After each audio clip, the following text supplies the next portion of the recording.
We're very grateful of this setting we work in, and we want to share it. I want to see people have that opportunity to see a native fish, a cutthroat, rise to a dry fly.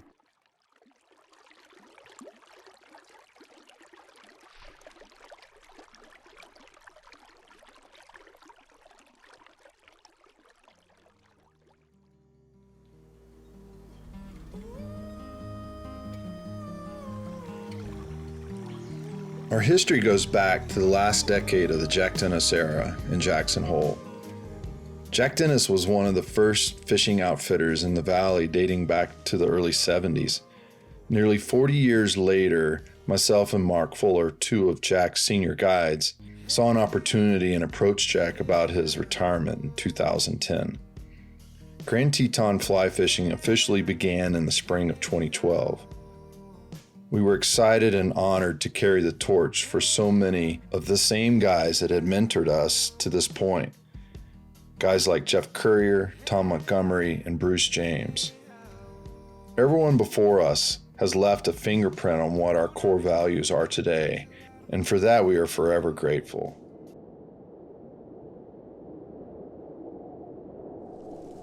We feel very fortunate to be operating here in two iconic national parks and throughout the Jackson Hole Valley among the headwaters of the Snake River.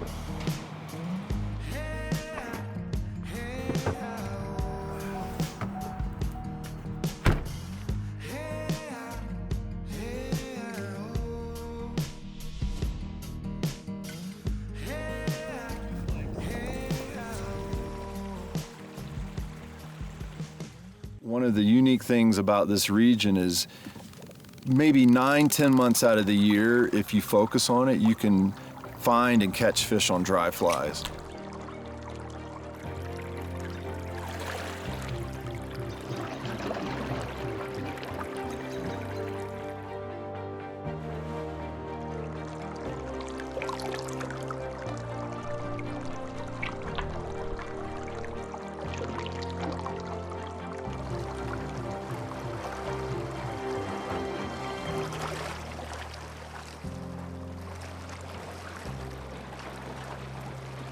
This whole area of surrounding Jackson Hole in western Wyoming, there's always something special happening.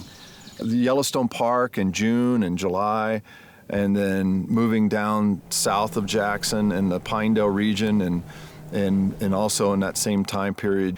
And then the Snake River really comes into its prime season mid-late July after our runoff, and then I particularly like the Snake River August, September, and October, and then again in March and April.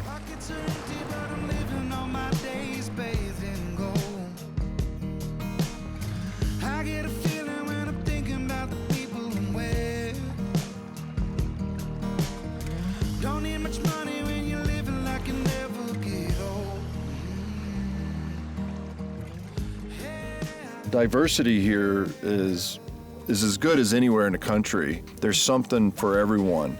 There's willing trout for the novice angler, and there's very challenging, difficult fishing situations, technical fishing situations for the advanced or more experienced angler.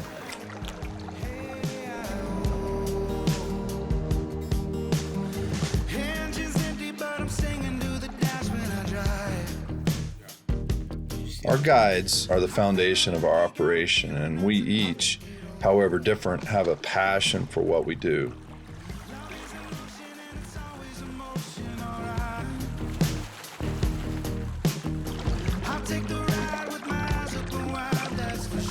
I'm really lucky I get to call this place home.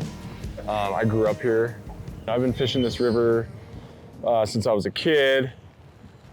And we're just I feel like so lucky to have these native trout in our backyard. I mean, there's a lot of great places to fly fish in the world, but I think you have to really appreciate these native cutthroat.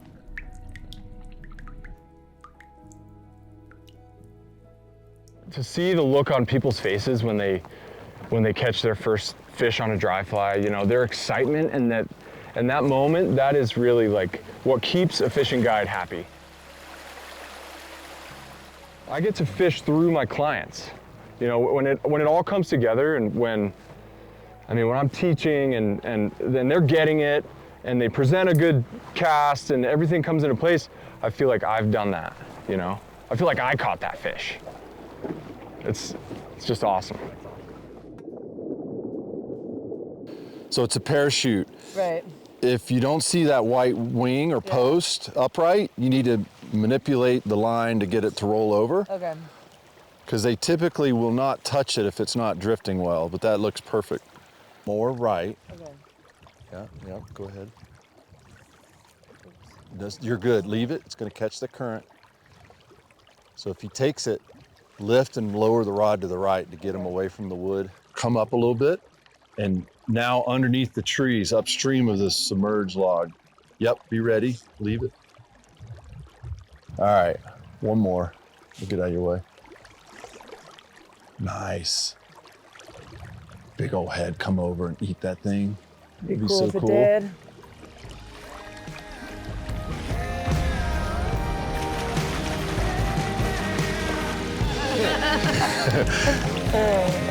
Thanks, bud.